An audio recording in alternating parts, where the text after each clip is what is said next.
வணக்கம். நான் உங்கள் வாகன ஓட்டி.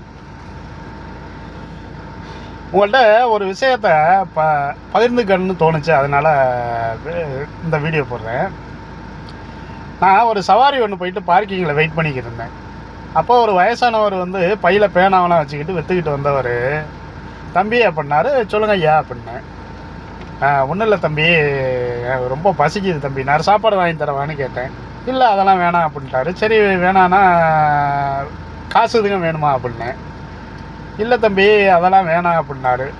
நான் என்ன நினச்சதுன்னா, இது மாதிரி ஆளுகள்லாம் சாப்பாடு வாங்கி தருவாங்கன்னா எது கேட்டாலும் வாங்கியெல்லாம் வேணாம், காசாக கொடுத்துருங்கன்ட்டு அங்கிட்டு போய் சரக்கு அடிக்கிறதுக்கு தான் போவாங்க. அப்புறம் அவர் சொன்னார், தம்பி இது காலிலேருந்து எனக்கு வியாபாரமே இல்லை, இதில் பேனா வாங்கிட்டீங்கன்னா நான் அதை வச்சு பசி அதிகமாக இருக்குது, அதனால் அதை வச்சு நான் சாப்பிட்டுக்குவேன் அப்படின்னாரு.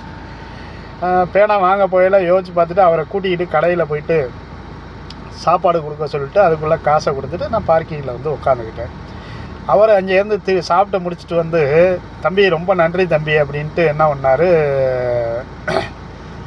அந்த 70 ரூபா காசு கொடுத்ததுக்கு அந்த 7 பேனாவை கொடுத்தாரு. எனக்கு ரொம்ப, இல்லை ஐயா நீங்கள் வச்சுக்கோங்க பரவாயில்ல, இதை போய் என்ன இது பண்ணிக்கிறீங்க. இல்லை தம்பி நான் யார்ட்டையும் இப்படி அது மாதிரி நான் சாப்பிட்டது கிடையாது, என்னோடய காசில் நான் சாப்பிட்டுக்கிறேன் அப்படின்னாரு. சரிங்க ஐயா அப்படின்ட்டு 2 பேனாவை மட்டும் எடுத்துக்கிட்டு விற்ற 5 பேனாவை நீங்கள் கொண்டுட்டு போங்க ஐயா. நான் இல்லை தம்பி நீங்கள் வாங்கியே ஆகணும் அப்படின்னாரு. சரிங்க ஐயா ஒன்றும் பிரச்சனை இல்லை, உங்களுக்கா தோணும் யாராவது ஸ்கூல் பசங்க கஷ்டப்படுறது மாதிரி தோணுச்சு அப்படின்னா அவங்களுக்கு ஒன்று கொடுத்துட்டு போங்க ஐயா அப்படின்னு சொன்னோன்னே, சரி தம்பி ரொம்ப நன்றி தம்பின்ட்டு போயிட்டார். இதை எதுக்கு சொல்ல வரேன்னா, அரசே 10 ரூபா கூட வாங்கி அடுத்தவன் காசில் பொழப்பு ஓட்டுன்னு நினைக்கிறப்ப இந்த மாதிரி உழைப்பாளியை வயசானவங்க பார்க்கையில் சந்தோஷமாக இருந்துச்சு.